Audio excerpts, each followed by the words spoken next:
عدی بن حاتم جو تھے نا، یہ حاتم تائی کے بیٹے تھے، بادشاہ کا بیٹا تھا، زمانہ بڑا دیکھا تھا، بڑے بڑے وزیروں مشیروں، ساری زندگی اعلیٰ سطحی وفود سے ملاقات ہوئی۔ عدی حضور کی بارگاہ میں آئے، مسند امام احمد بن حنبل میں موجود۔ تو اسلام پر ابھی غربت کا دور تھا، چند لوگ مسلمان ہوئے تھے، نبی پاک علیہ السلام نے فرمایا عدی کلمہ پڑھ لو۔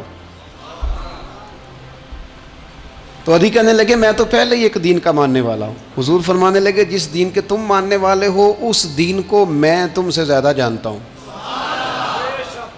حضور فرمانے لگے جس دین کے تم ماننے والے ہو اس میں کیا یہ لکھا ہے کہ مال غنیمت کا چوتھا حصہ کھا جاؤ؟ کہنے لگے نہیں، تو فرمایا کھا کیوں جاتے ہو؟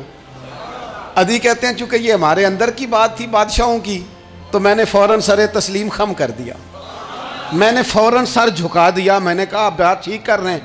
حضور فرمانے لگے اب اگلی بات بھی کروں یا رسول اللہ فرمائیے؟ فرمایا پتہ ہے تم دین کیوں نہیں قبول کر رہے؟ یہ بھی مجھے پتہ ہے۔ یا رسول اللہ کیوں؟ فرمایا تم دیکھتے ہو کہ دین کے ماننے والے غریب غریب لوگ ہیں، تم دیکھتے ہو کہ ابھی یہ کمزور ہیں، تم دیکھتے ہو کہ مکے والوں نے مدینہ طیبہ سے پریشان کر کے مسلمانوں کو نکال دیا ہے، یہ غریبی دیکھ کر بظاہر اسلام کی کمزوری دیکھ کر تم کلمہ نہیں پڑھ رہے؟ حضور فرمانے لگے عدی مقام حرا کا نام سنا ہے؟ بڑی دور تھا علاقہ، وہ مقام حرا کا نام سنا ہے؟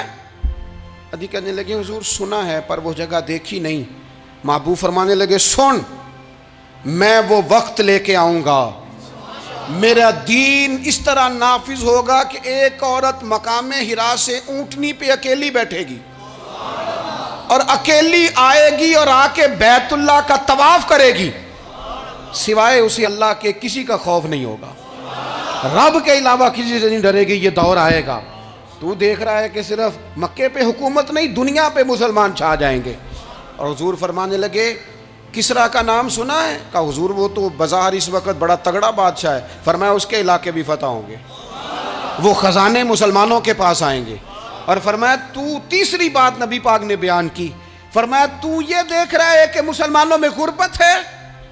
فرمایا عدی ایک وقت آئے گا لوگ دینے کے لیے نکلیں گے پر انہیں لینے والا کوئی نہیں ملے گا۔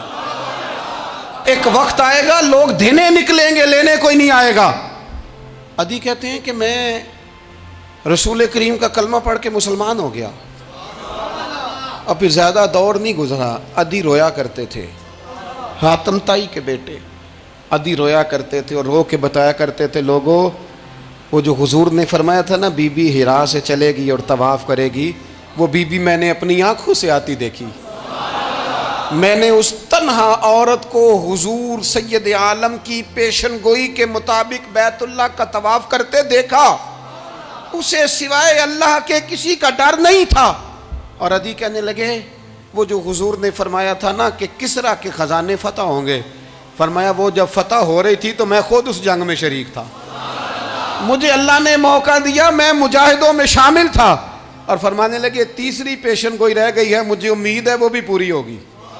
حضرت عمر بن عبدالعزیز کے زمانے میں آ کے وہ دور بھی آیا کہ لوگ زکوٰۃ دینے نکلتے تھے، لینے والا کوئی نہیں ملتا تھا، لوگ کسی کو غریب سمجھ کے صدقہ دینے لگتے تھے، وہ کہتا تھا بھائی لے جا میں تو رات خود دے کے آیا ہوں، لوگ دینے نکلتے تھے لینے والا کوئی نہیں۔ اسلام کی فطرت میں قدرت نے لچک دی ہے، اتنا ہی یہ ابھرے گا جتنا کہ دبا دو گے۔ یہ مولویوں کی وجہ سے، پیروں کی وجہ سے، سیاستدانوں کی وجہ سے نہیں چھائے گا۔ یہ کیوں چھائے گا کہ ارسل رسولہ بالہدی ودین الحق، یہ اس لیے چھائے گا کہ اللہ نے بھیجا ہی حق کے ساتھ ہے، یہ آیا حق کے ساتھ ہے، لہذا چھا جائے۔